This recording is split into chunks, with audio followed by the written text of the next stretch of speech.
13 October থেকে 3 November টানা 22 দিন ধরে অবস্থান ধর্মঘট পালন করছেন বাংলাদেশ মাদ্রাসা শিক্ষা বোর্ড থেকে অনুদানভুক্ত ও অনুদানবিহীন ইবতেদায়ী শিক্ষকরা।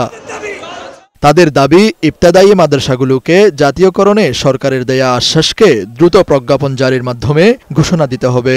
আমরা ইবতেদায়ী মাদ্রাসার শিক্ষক, আমাদের কোনো সম্মান নাই, আমাদের কোনো ইজ্জত নাই। আমার আম্মাও চাকরি করছে, সেও রিটায়ার চলে গেছে, 1 টাকাও বেতন নিয়ে বাসায় যেতে পারে নাই।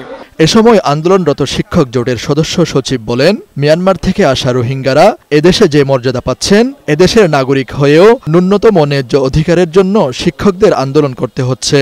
আমাদের দাবি, অল্প সময়ের ভিতরে আপনি তাড়াতাড়ি এই অনুদানবিহীন শিক্ষকদের একটা ব্যবস্থা করে আমাদেরকে বাড়িতে যাওয়ার ব্যবস্থা করেন। ততক্ষণ পর্যন্ত আমাদের এই শান্তিপূর্ণভাবে অবস্থান ধর্মঘট কর্মসূচি চলবে।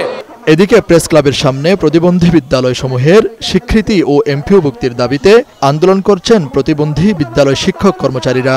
পরিবার নিয়ে আমরা খুবই অভাব এবং অনটনের ভিতরে আছি। বেতন না পাওয়ার কারণে আমরা অসহায়। আন্দোলনরত শিক্ষকদের একটি দল প্রধান উপদেষ্টার সাথে সাক্ষাৎ করে ফিরে আসেন। তারা বলেন, প্রধান উপদেষ্টা দাবি মেনে নেয়ার আশ্বাস দিয়েছেন, তবে তা বাস্তবায়ন না হওয়া পর্যন্ত আন্দোলন চালিয়ে যাবেন। বাস্তবায়ন না করলে মার্চ টু সচিবালয় কর্মসূচির ডাক দিবেন তারা। 19/7 কর্মদিবস সময় নিয়েছেন, আমরা কি এই জন্য বাড়িতে চলে যাব? লিখিত ছাড়া বাড়িতে যাব? শিক্ষা জাতির মেরুদণ্ড, শিক্ষকরা সেই মেরুদণ্ড গড়ার কারিগর। কিন্তু বাংলাদেশের শিক্ষা ব্যবস্থায় মানসম্মত কোনো কাঠামো না থাকায় শিক্ষকদের রাস্তায় নামতে হয়, যা জাতির জন্য হতাশাজনক বলছেন শিক্ষা সংশ্লিষ্টরা। জেহাদ নূর চৌধুরী, বৈশাখী সংবাদ, ঢাকা।